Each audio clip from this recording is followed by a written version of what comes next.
going, y'all? It's Mache back here in my kitchen in Brooklyn, New York. From Trade Coffee, we are going to be making a Chemex today. Chemex, one of the most classic coffee brewers there is. A Chemex is a kind of pour over. So if you've watched our pour over brewing videos, lots of principles here will be pretty similar. A little bit of a different shape, a little bit of a different size. We'll get into that in a second. The Chemex has been around since the 40s, invented by a scientist named Peter Schlumbohm. It came up pretty shortly after Melita Bentz's paper filter cone was first put on market, so been around for a long time. Really beautiful brewer, which shouldn't be discounted in its value, I think. There's one in the MoMA, as any Chemex aficionado will tell you.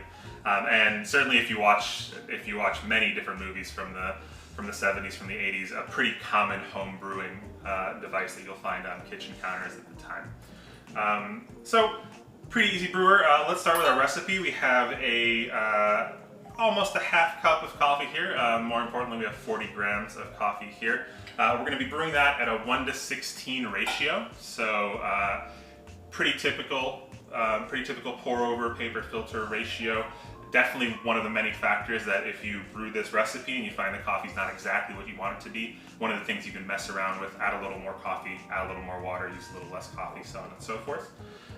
We're going to be using a medium coarse grind, so certainly in like the medium spectrum, not quite as coarse as like a French press or as coarse as cold brew, but because the Chemex has a good amount of resistance in the filter, you're going to be using a lot of water. It's going to take some more time. We want to grind a little coarser, so to not over extract, not to make that coffee too bitter.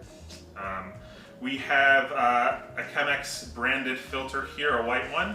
The Chemex filter is kind of an interesting one in that it's basically a big square filter folded into fourths. So you're going to be taking one of the sides and opening it up to make a cone. And I've always been told, or when I started brewing a Chemex, I was told that you want to put the side that has more layers aligned with the spout of the Chemex.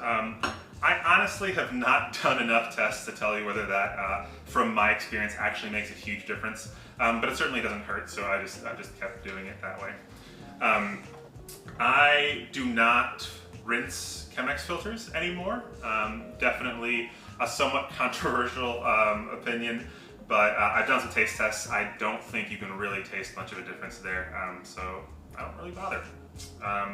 Cool, let's get to grinding, let's get to brewing. We'll talk some more as we brew. So again, 40 grams of coffee. This will make a good solid 2 cups of coffee to get your morning started. Grinding on the coarser side of medium. So let me do that and I'll be right back with you.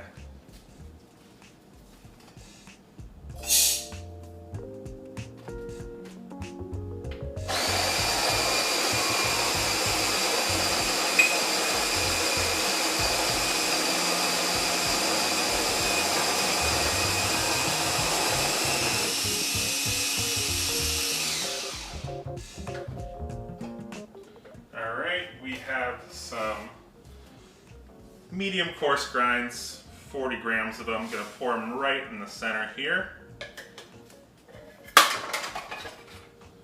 I'm going to just even this out a little. Got my scale. We have a timer on this scale, which is always very, very helpful, I find, so we're just going to tear that timer out. Our water has just come off the boil a few seconds ago, so we're going to get started with brewing. And the first thing we're going to do is we're going to start the timer and we're going to pour, as usual, double the weight of our coffee. So we're going to start by pouring a little over 80 grams of water. And a little more is generally better than a little less in this case. You really want all those grinds to be saturated. Now we're going to wait 30 seconds, or until the 30-second mark on the timer, so 30 seconds from the start of our pour, and then we're going to pour the rest of our water in. And because we're brewing so much coffee here, 640 grams, we're really going to pour a good amount of it in at the 30-second mark. So you don't want to quite go up to the level of where your Chemex ends here. Maybe like half an inch below that isn't a bad idea to start. Definitely get to like the 400 let's go to 450 with our first pour. And then we're gonna wait a little while, wait for it to drop a little. At a minute, I'm gonna pour some more and kind of just pour steadily every few seconds or so to get up to 640. Because the Chemex takes a pretty long while to draw down, I'm gonna try to get all my water in definitely before 2 minutes here. So I'm gonna add some more now. And I think, like, in terms of why the Chemex as opposed to other pour-over brewers, there are definitely tiny little differences in how coffee might come out, the kinds of coffee you might make. Maybe some coffee with some brewers might have a little more body depending on the recipe. But I like to keep things simple, and like for me, really the biggest difference between the Chemex and say Kalita Wave, it's just that it's easier to brew more coffee with it. So like you can have a little V60, you can try to brew this much coffee with it. It's not impossible, but it's certainly a lot easier when you have a bigger brewer. So I've got all my water in a little before 2 minutes, and I'm gonna give this a stir. Stir?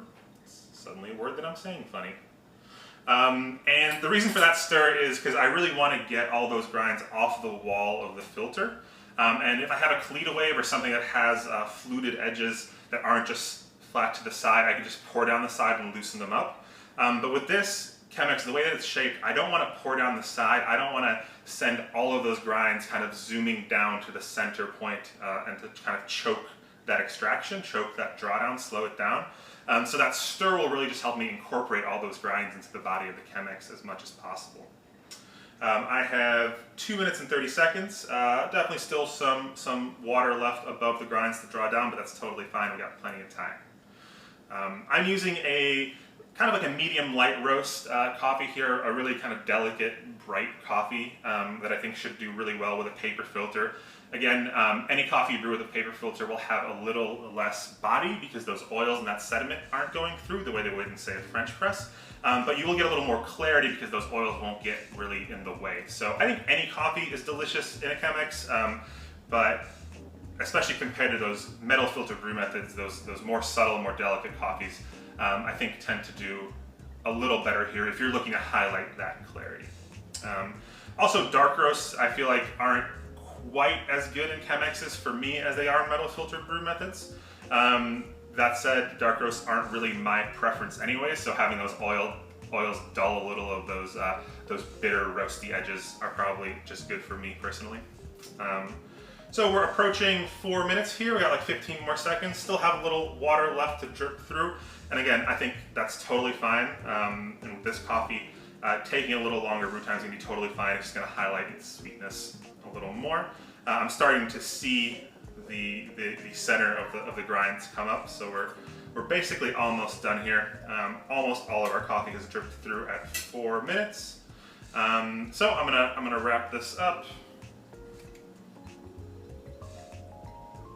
I'm gonna put it in a bowl here, and look at that, it's coffee. So I like to give this a swirl. Different flavor compounds in there have different weights, so I like to kind of like reincorporate a little if anything's sunk to the bottom. And more than enough for 2 cups of coffee here, so usually if I'm making a Chemex in the morning, I'll pour a cup for my roommate, set it on the counter, and then I like to just keep this Chemex and pour a little at a time into my favorite cup. And that way it'll cool faster and I'll be able to taste it faster. So that's your Chemex. Again, the recipe, as all our recipes, just a starting point. So if you find yourself wanting to brew stronger coffee than you get out of this, just add a little more coffee to the recipe. If your coffee's coming out too sour, you might want to grind a little finer. And that'll extract some more of those sugars. If it's coming out too bitter, you might want to grind a little coarser. That'll also help the water go through faster. And both that reduction in time and that coarse grind will help you dull that bitterness a little and highlight the acidity and sweetness a little. Let's see what we got here. Yeah, again, like I said, as I was brewing, lots of sweetness, but still managed to highlight like a lot of floral notes, some juicy citrus. So that's it. That's the Chemex. Really pretty simple brew method. as are all of these brew methods really, once you get down to it. So have fun brewing. We'll see you next time.